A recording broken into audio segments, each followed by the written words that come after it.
उधार की जूती खैरात का नाड़ा, पढ़ दे मुल्ला ब्याह उधारा। गांठ में कुछ नहीं है पर मियाँ जी एमरन मिसाइलें भारत के खिलाफ तैनात करने वाले हैं। तो वहीं ये क्या, F-16 को लेने के लिए जब अमेरिका से नहीं मिला तो पाकिस्तान ने दूसरा रास्ता ऐसा निकाला जिसने सुपर बेइज्जती करा डाली। तो वहीं दूसरी तरफ भारत के पड़ोसी में हो गया बड़ा कांड। तो वहीं भारत के परमाणु बम को लेकर पाकिस्तान ने अंतर्राष्ट्रीय समुदाय से बोला बड़ा झूठ, जिसका पर्दाफाश हो गया। जानेंगे इन खबरों को विस्तार से। पाकिस्तान में इमरान खान के पिछले 3 साल के कार्यकाल के दौरान हर साल गधों की तादाद में 1 लाख का इजाफा हुआ है। और बड़ी बात यह है कि पाकिस्तान में बाकी दूसरे जानवर की वृद्धि दर वैसी नहीं है, वो स्थिर है। अब जो 3 लाख नए गधे बने हैं, इनको जोड़ने के बाद पाकिस्तान में गधों की कुल आबादी हो गई है 56 लाख। और इसी के साथ पाकिस्तान ने गधों की आबादी में दुनिया का तीसरा सबसे बड़ा देश होने का गौरव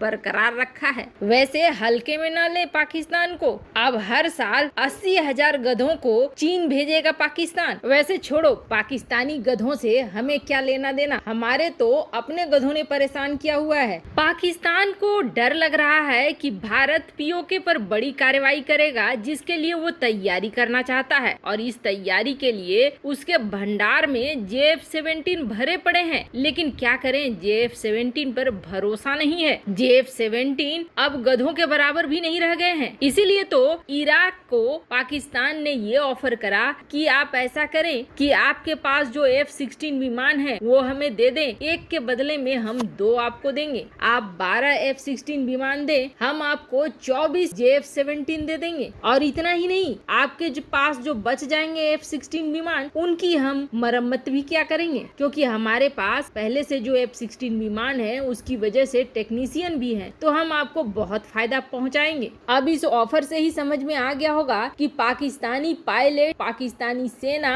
क्या समझती है JF-17 और F-16 को, और असलियत क्या है JF-17 की, जिसको पाकिस्तान ने चीन के साथ मिलकर बनाया है। इराक से मामला पटता हुआ तो नहीं दिख रहा है, क्योंकि वहाँ अमेरिका ने भांजी मार दी है। अमेरिका ने इराक को ये कह दिया है कि अगर आप पाकिस्तान को इस तरीके से F-16 देने की कोशिश करोगे तो हम भी आपको आगे से कोई हथियार नहीं देंगे। पर मामला यहाँ खत्म नहीं हुआ है। अब अफगानिस्तान से जब अमेरिकी सेना हट रही है तो अमेरिका को चाहिए एक बेस, और ये बेस वो ढूंढ रहा है पाकिस्तान के अंदर। फिलहाल के लिए उसे परमिशन तो मिली है, लेकिन इसे पाकिस्तानी सरकार कभी भी मान्यता नहीं दे रही है, सरेआम स्वीकार नहीं कर रही है। अब कहा यह जा रहा है कि पाकिस्तान अमेरिका के सामने एक शर्त रख रहा है कि आप हमें F-16 विमान बेचो, और अमेरिका अगर परमानेंट बेस चाहता है पाकिस्तान में तो हो सकता है कि वो ऐसा फैसला ले ले और F-16 विमानों को बेच दे। पर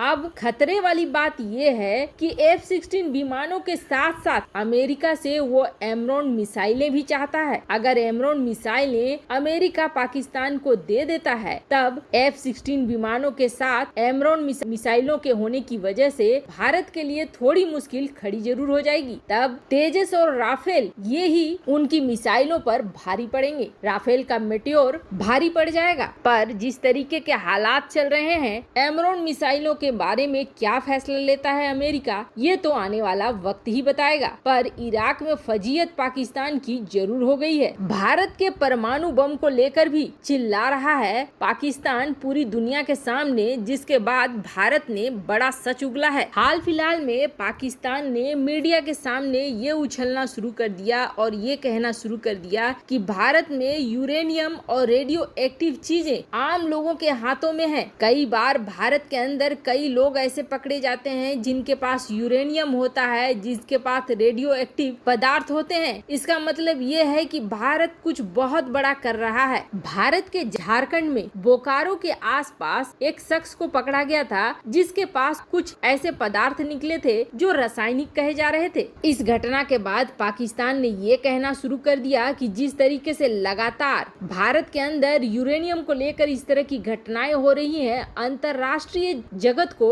इन्वेस्टिगेशन करना चाहिए ताकि पता चले कि क्या हो रहा है। इसके लिए पाकिस्तान ने अपने अखबारों में, अपनी मीडिया का भी इस्तेमाल किया। पाकिस्तान के विदेश मंत्रालय के प्रवक्ता जाहिद हफीज चौधरी ने तो यहाँ तक कह दिया कि ये न्यूक्लियर मटेरियल है और भारत में एवं घूम रहा है। अब आप इससे अंदाजा लगा सकते हैं कि भारत क्या करना चाहता है, जिसके बाद भारतीय विदेश मंत्रालय ने कड़ी फटकार लगाई है और उन्होंने ये कहा है कि पाकिस्तान को बिना फैक्ट जाने समझे कुछ भी नहीं बोलना चाहिए और बिना समझे हुए तो और भी नहीं बोलना चाहिए। बोकारो पुलिस ने जिन 7 लोगों को पकड़ा था 6 केजी के रासायनिक पदार्थ के साथ, वो यूरेनियम नहीं था और न ही कोई रेडियो एक्टिव पदार्थ था। बिना सोचे समझे ऐसा कहना पाकिस्तान को महंगा पड़ सकता है। वहीं दूसरी तरफ म्यांमार में जिस तरीके के हालात हैं पूरी दुनिया जानती है, पर अब अचानक से एक बड़ा कांड हो गया है। म्यांमार में सेना का एक विमान दुर्घटनाग्रस्त हो गया है जिसमें 12 लोग हताहत हुए हैं और ऐसा कहा जा रहा है कि विमान में 16 लोग थे, 4 लोगों का अभी कुछ अता पता नहीं मिल रहा है। अब बड़ी बात यह है कि ये जो विमान दुर्घटनाग्रस्त हुआ है इसमें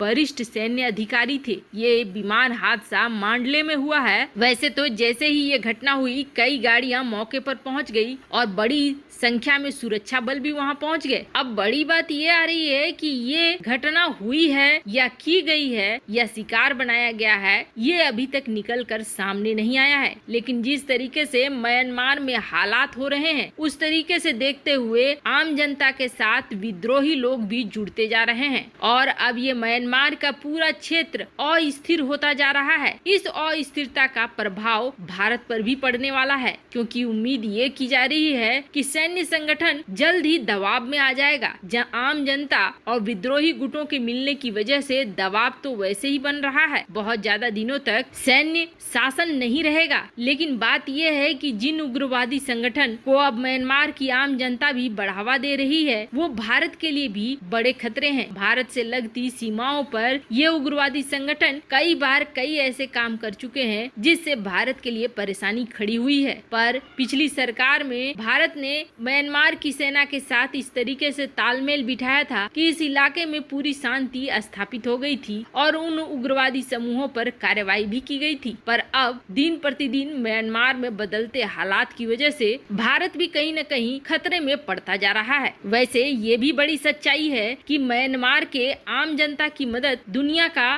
कोई भी संगठन उस तरीके से नहीं कर रहा है। सब अपने अपने झमेले में ही फंसे हुए हैं। ऐसे में आखिरकार जनता क्या करती? जनता को किसी न किसी को तो साथ देना ही था। वैसे आपको क्या लगता है, क्या पाकिस्तान को अमेरिका एमरॉन मिसाइलें दे देगा? कमेंट कर अपनी राय जरूर बताएं। जल्द मिलते हैं अगले वीडियो में नई खबर के साथ।